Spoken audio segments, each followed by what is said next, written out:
Welcome to r/malicious compliance, where we share stories of people conforming to the letter but not the spirit of a request. Thank you, friends, for subscribing to the channel and for so many likes.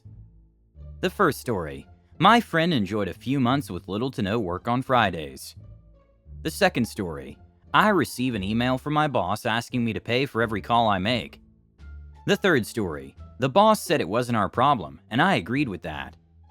Today's first story is: half days entirely depend on the set lunchtime? Alright then. My friend used to work in finance for a company which generally treated him pretty poorly. He was paid far less than he knew the company could afford and was generally overlooked. They had home working for a while because of COVID, and then were allowed to come back to the office 3 days a week, working from home 2 days. Whilst working from home, my friend loved missing the commute. Being an early riser anyway, he decided to ask his boss if he would be allowed to start work at 7 a.m. and finish at 3 p.m. so as to get to and from work quicker, and because the office was open at that time anyway. This was okayed, and so he started to work 7 a.m. to 3 p.m., which he then extended to his work from home days, as he enjoyed having his late afternoons free. Now, so that everyone was available at the same time, lunchtime at the company was set at 1 to 2 p.m., no leeway.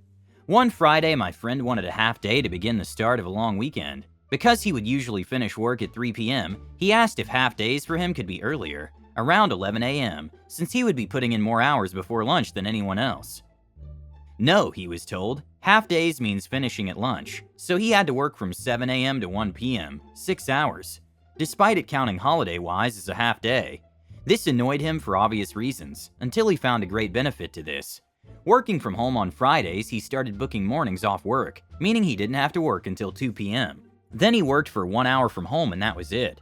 His colleagues thought it was genius. His boss had very firmly told him that half days revolve around lunchtimes, so couldn't do anything about it. So my friend enjoyed a few months of practically doing no work on several Fridays for the cost of a half day at a time, until eventually he left the business and moved on to a job where he was treated a lot better. I can't believe they still haven't changed the policy. Brilliant and awesome. The IT job I once had allowed us to work 4 10-hour days, as long as none of the skill sets were missing on any given day. For some reason it was taken away from us, but I was riding in a van with people from tech support who were working 5 to 10-hour days, so I was working 10 hours a day and 1 8-hour day. I went to human resources because my supervisor was adamant about it. I was told that it didn't matter that I worked 10 hours a day, because I was paid for 5 days a week, and a day is a day.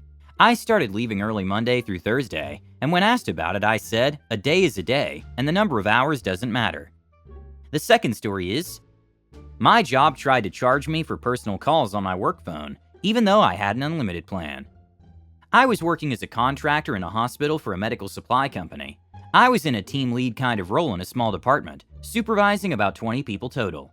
Part of my job description was to carry around a department cell phone at all times, even though I was an hourly employee. Kind of a bogus deal, but whatever. Employees would call me whenever, 24/7 for troubleshooting, or if they were calling in sick. I never got paid for these phone calls, but to me at the time it wasn't a big deal. This particular area was also in the mountains, and I didn't always get the greatest reception with my T-Mobile phone.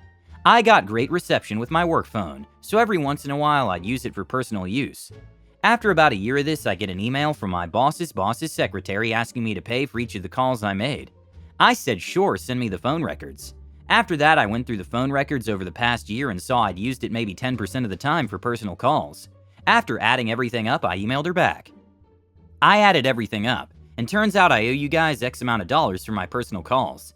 Technically, I'm an hourly employee, so I should be getting overtime each time I pick up the phone for work purposes. Will we just subtract the difference for all those hours owed?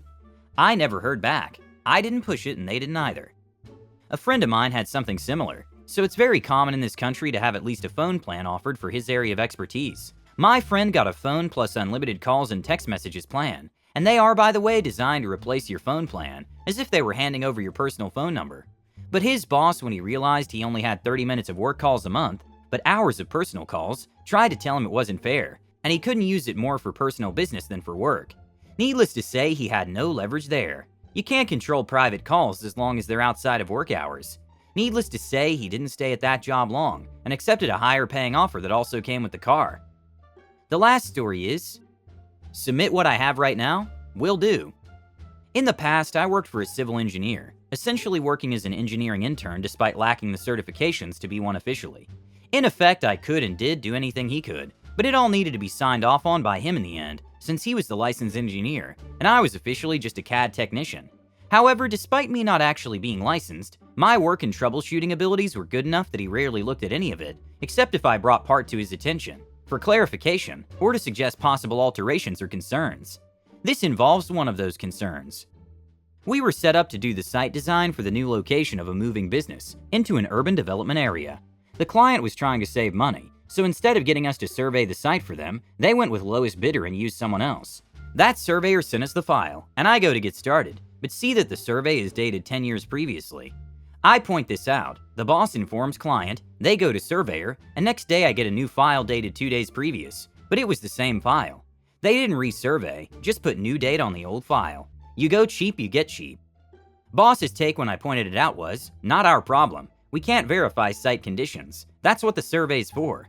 If it's not accurate, that will be his problem. We have a stamped survey saying that's what's there, so design to that. I wasn't happy with this as I figured we should at least let client know, but he was the boss.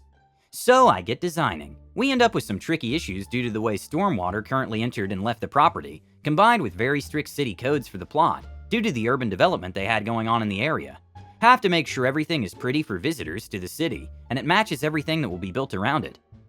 I finally get everything to code after some back and forth with the codes department to make sure there won't be any surprises when we go to planning meeting for permits. And just from curiosity while waiting for boss to come and approve submitting stamped copy to head of codes for final pre-approval, I pulled up the city's land tracking software and looked at the site.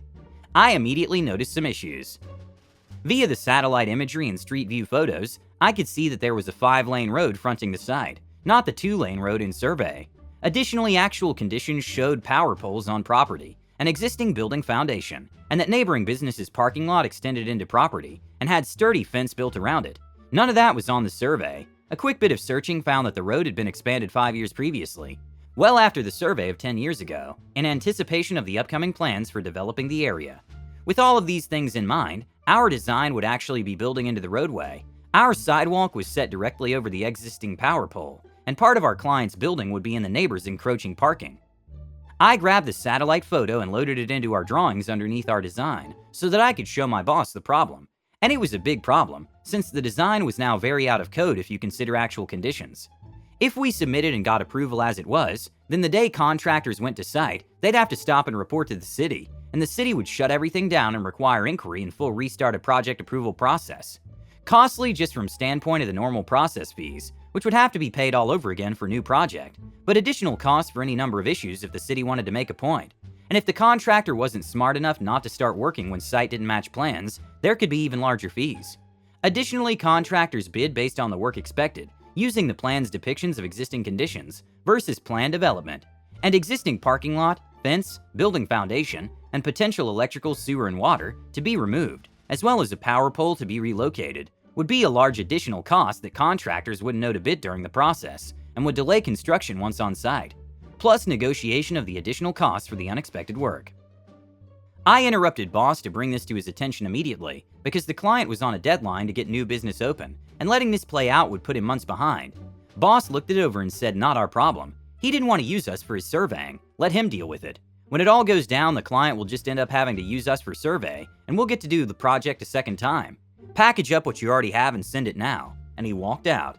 This attitude ticked me off. What boss basically meant was, we can get paid twice for the same project without any liability, so I don't care. And this wasn't the first time he'd pulled things like that, knowingly screwing over client because he knew he couldn't be held liable, and he'd get more money if he didn't help client out. I was already on my way out the door with only a week or so left at the business, so I decided to do what he told me to, and packaged up what I had, which included the layer showing actual conditions, and sent it to the head of codes. Now, this individual was the OCD type, not necessarily a bad thing when dealing with verifying things or to code, but he could be a pain to work with as well. He personally went over the entirety of anything submitted to him, and was not shy about returning a 50-plus page document because of a typo, so I knew that my slip-up wouldn't slip by him. When he saw it, he obviously had some questions. A public works surveying team ended up being sent to the site, and confirmed actual conditions did not match those submitted. Turned into a bit of a mess, which my boss ended up not liable for, legally anyway, and did require restart a project. Given that the satellite image had been in our submitted files though, The client rightly assumed boss knew of the issue already and decided not to use him for the redesign. Boss got upset at me, but I just told him I must have missed turning off that layer in the program before generating the PDF to submit. That happens here and there when you're dealing in files with large numbers of layers, some that are set to be visible but not print, when a checkbox isn't checked or unchecked properly. It's one reason why the final product is supposed to be printed off and manually reviewed by the licensed engineer before it goes out. So he really couldn't do anything to me over it, and I moved on his plans shortly after. Doubt he learned from that incident, but one can hope. Also, from what I know of that particular head of codes, anything coming from my boss's office is probably subject to much closer review now. As a side note, the original surveyor lost his surveying license in the state over this. Before learning this, I hadn't realized just how big an offense intentionally lying on credentials of a survey actually was. I just figured the survey would be liable for any costs incurred due to inaccuracies. Edit. Not altering original post, but clarifying here. Because I typed this all up freehand and didn't proof it, there are some inaccuracies or spots that aren't as clear as they could be. 1. I said that I told boss I must have missed turning off the layer, but that was inaccurate. It was assumed it was an accident. He never asked, just as I knew he wouldn't, because that sort of thing happens time to time. The final check is to catch that sort of thing. What I meant to put there is I could have just told him. If he asked would I have said that? Yeah, probably, but wasn't actually necessary to tell that particular lie in this case. 2. When I said I submitted it to the head of codes, that wasn't a direct send from me to him. Submitting means turning files into a PDF, emailing them to the boss, and boss clears my info from message before adding his signature, and forwarding to the head of codes. When forwarding, he's supposed to open and verify the file and contents before sending. In this business, you save every version of a file for records, and in case client decides they like the way things were before a change. Sometimes a layer is visible or not visible when it should be the opposite, or an older version accidentally gets attached. Final check is to catch that. He sometimes checked, sometimes didn't. Was a roll of the dice and he didn't this time. If he had, it never would have went to codes like that. 3. People in comments with more knowledge about engineering licensing guidelines have pointed out that a licensed engineer has ethical obligations, which can result in a loss of license if not followed. So per his license, he should have acted on the knowledge of faulty survey. I didn't realize he was under obligation when I did this. It was my own morals that were rubbed wrong by him, but nice to know after the fact that he was in the wrong per his license. 4. My go cheap, get cheap statement seems to confuse people into thinking clients knew an old survey was being used. The client did not know that was the case. They purchased a new survey. The surveyor took 10-year-old one and dated it current and told client, I just did this brand new survey like you hired me to.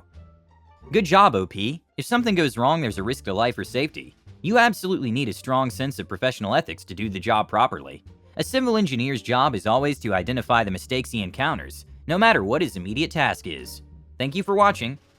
Be sure to subscribe, hit the like button, and have a good day.